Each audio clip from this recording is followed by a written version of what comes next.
আসসালামু আলাইকুম প্রিয় শিক্ষার্থীগণ। আজকে আমি তোমাদের বিভিন্ন সংখ্যা পদ্ধতির যোগফল, বিভিন্ন সংখ্যা পদ্ধতি বলতে দশমিক, বাইনারি, অক্টাল, হেক্সাডেসিমাল, এই চারটা পদ্ধতিতে যোগ কিভাবে করতে হয় সেই সম্পর্কে বিষয় নিয়ে আলোচনা করব। সবাই একটু মনোযোগ সহকারে ভিডিওটি লক্ষ্য করি। চলুন শুরু করা যাক। প্রথমত এখানে দশমিক পদ্ধতিতে যোগ কিভাবে করতে হয়। শুধুমাত্র দশমিক পদ্ধতি না, আমি যে নিয়মটার কথা বলবো একটা নিয়ম ব্যবহার করে আমরা অন্যান্য যে পদ্ধতি আছে বাইনারি, অক্টাল অথবা হেক্সাডেসিমাল, প্রত্যেকটা পদ্ধতি একই নিয়মে আমরা যোগ করতে পারবো। এখানে যোগ করে এই 7 এবং 8 যোগ করে যে যোগফল পাওয়া যাবে, যোগফল যদি ভিত্তির সমান অথবা ভিত্তির বেশি হয় তখন যোগফলটিকে ভিত্তি থেকে বিয়োগ করতে হবে। আমি আরও একবার বলতেছি, যোগ করে যে পদ্ধতিই হোক না কেন, সেটা দশমিক হোক, বাইনারি হোক, অক্টাল বা হেক্সাডেসিমাল, যখনই আমরা যোগ করতে আসব, যোগ করার সময় যোগফল যদি ভিত্তির বেশি অথবা ভিত্তির সমান হয় তখন আমরা যোগফলটিকে ভিত্তি থেকে বিয়োগ করব। এখানে 7 আর 8 যোগ করলে 15 হয়। তা যেহেতু আমাদের দশমিকের ভিত্তি আছে 10, তা আমরা কিন্তু 15 লিখতে পারবো না। কেন পারবো না? আমি এর আগে বলছি, যে পদ্ধতিতে আমি যোগ করি না কেন, যদি যোগফল ভিত্তির সমান বা বেশি হয় তখন ওই যোগফলটিকে ভিত্তি থেকে বিয়োগ করতে হবে। কিন্তু যদি ছোট হয়, ছোট হলে বিয়োগ করা লাগবে না, সরাসরি আমরা লিখতে পারবো। তাহলে এখানে আমাদের 7 আর 8 যোগ করলে এখানে আসছে 15। তা 15 থেকে আমরা দশমিকের ভিত্তি 10 বিয়োগ করব। তো 10 থেকে 15 বিয়োগ করলে এখানে 5 হয়। তাহলে এখানে আমাদের যোগফলের জায়গায় এই যে বিয়োগ করে যেটা পেলাম ওইটা লিখতে হবে। তাহলে এখানে আমরা 5 লিখলাম। এবং এই অঙ্কে আমরা 10 কতবার বিয়োগ করেছি, এই যে 15 থেকে 10 মাত্র 10টা একবার বিয়োগ হয়েছে। যতবার বিয়োগ হবে ঠিক ততবার তার পরের সংখ্যার সাথে যোগ হয়ে যাবে। তাহলে আমি যদি একবার বিয়োগ করেছি, তাহলে এটা এই যে পরের সংখ্যা, 7-এর পরের সংখ্যা 8, 8-এর সাথে যোগ হবে। তাহলে এখানে কি হচ্ছে 8 আর 1 9, 9 আর 5 14। তা আমরা কিন্তু 14 লিখতে পারবো না, কারণ একই ব্যাপার, ওই যে আমাদের 10-এর বেশি।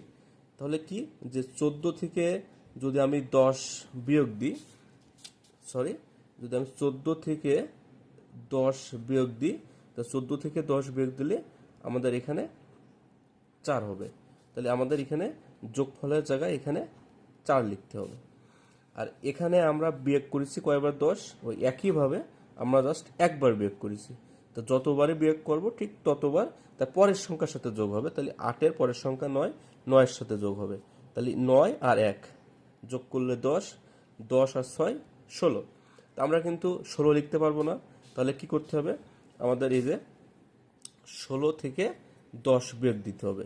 তা 16 থেকে যদি 10 বিয়োগ দেওয়া হয় তাহলে এখানে কত থাকে 6। এই যে আমাদের এখানে তাহলে 6 লিখতে হবে। এবং আমরা বিয়োগ করেছি কয়বার, একবার।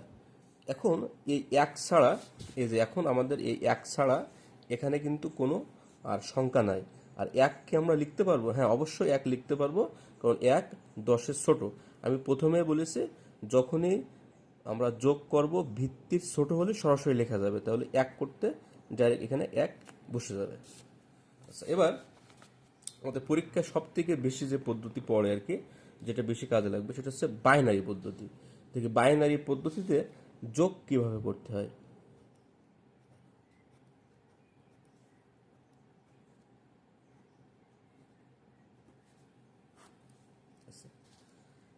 এক আর জিরো, 1 আর 0 যোগ করলে 1 হয়।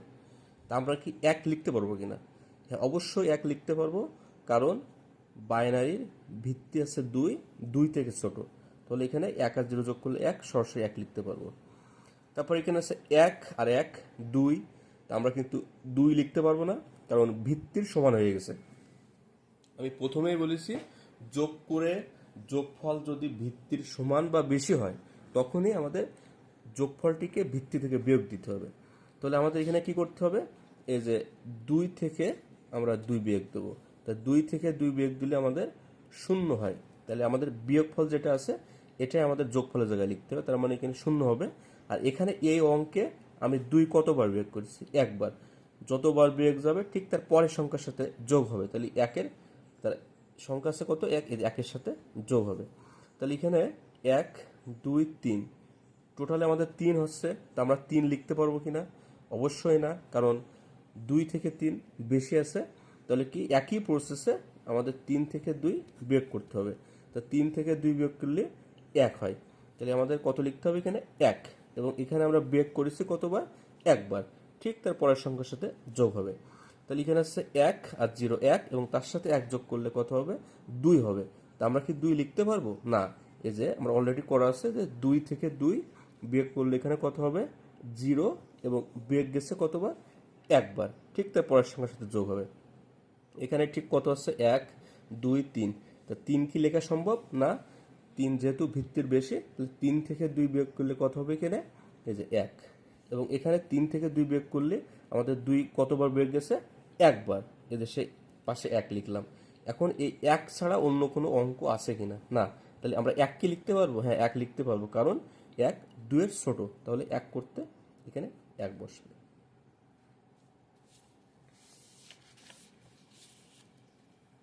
অক্টাল পদ্ধতি।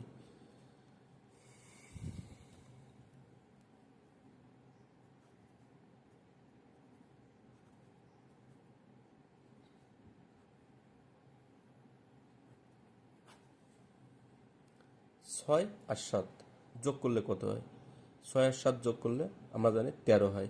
এখন কি 13 লিখতে পারবো না, কারণ 8-এ বেশি। আমরা যখনই যে পদ্ধতি করব ওই পদ্ধতি সবসময় ভিত্তি খেয়াল করতে হবে, যে ভিত্তির সমান বা বেশি হচ্ছে কিনা। সমান বা বেশি হলে ওই যোগফলটিকে ভিত্তি থেকে বিয়োগ দিতে হবে। তাহলে আমরা কি করব এখানে, এই যে 13 থেকে আমরা 8 বিয়োগ দেবো। তা 13 থেকে যদি 8 বিয়োগ দেওয়া হয় তাহলে এখানে কত হয়, 5 হবে, যেখানে 5। এবং এই অঙ্কে আমরা 8কে কয়বার বিয়োগ করেছি, একবার। যতবার বিয়োগ করব ঠিক তার আগের সংখ্যার সাথে ওটা যোগ হয়ে যাবে। ঠিক আছে, তাহলে 5 আর 1 কত, 6, আর এখানে 1 7।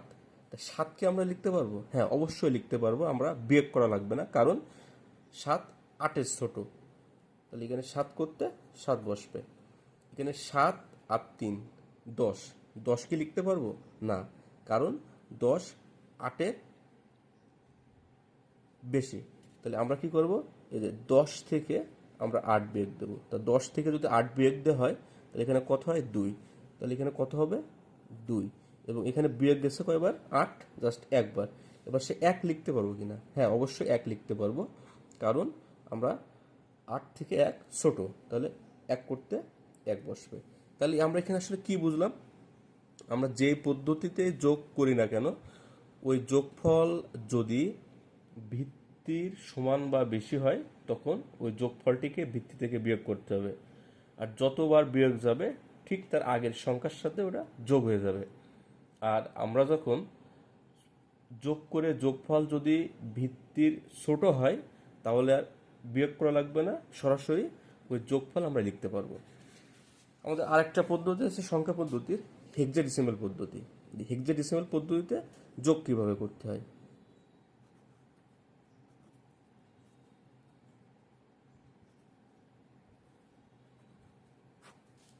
আচ্ছা আমরা জানি যে হেক্সাডেসিমালের সি মানে 12 আর ডি মানে হচ্ছে 13। তাহলে 12 আর 13 যোগ করলে কত হয়, 25 হয়। তা আমরা কি এখানে 25কে লিখতে পারবো, তা না, কেন পারবো না, কারণ এটা 16-র বেশি আছে। তা 16 থেকে যদি 25 বিয়োগ করা হয় তাহলে 25 থেকে 16 বিয়োগ করলে 9 হয়, এই যে এখানে 9 লিখতে হবে। এবং এখানে 16 কতবার বিয়োগ গেছে 25-এর সাথে, একবার। তা এটা ঠিক পরের সংখ্যার সাথে যোগ হবে। তাহলে এখানে এফ মানে হচ্ছে 15, 15 আর 1 16। তা 16 আর 9 কত হয়, 16 আর 9 আবার ঠিক 25 হয়। তা আমরা 25 লিখতে পারবো না, এই যে 25 থেকে 16 যদি বিয়োগ দেওয়া হয় তাহলে 25 থেকে 16 বিয়োগ দিলে এখানে 9 হবে এবং বিয়োগ গেছে কয়বার, 25 সাথে 16 একবার, এটা ঠিক আগের সংখ্যার সাথে যোগ হবে। তাহলে এ মানে হচ্ছে 10, 10 আর 1 11, 11 আর 2 13। তো হেক্সাডেসিমেলে 13 মানে কত লিখতে হয়, ডি। তাহলে D 99।